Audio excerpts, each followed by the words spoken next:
na karahya ang le harsat natin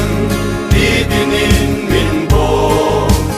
Peidong le sabin karu kan puitu kaa Ipa kalau kune o kalal isu Kafao santo lava eko vedaya Sandam tu iswa kanei katana tika Ovelin din busiti indem masala Tatsuang zel fodonani o katsandam tu Keom na katorzong te katiam tu lovin Anom sat na turzongin katan fauchina Bidang ka na malsom na alo ni rensi Kator hilal pan napal fuitei ka nilo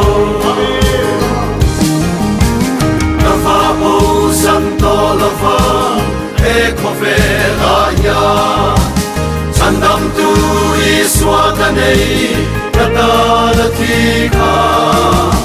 Ovelin min busiti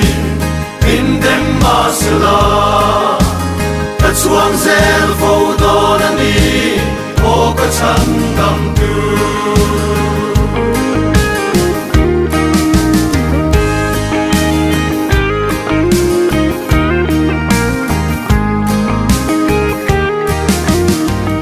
Sak na turzoma rong kabolai Katana ator na zong kalau ketsuaga Katanin sheom tenge ilaw torfele Say duren kanei love visual mai kani Kafapo santo lava eko vedaya Sandam tu iswa kanei katana tika Ovelin din busiti indem masala Tatsuang zel fodonani o katsandam tu Kafapo santo lava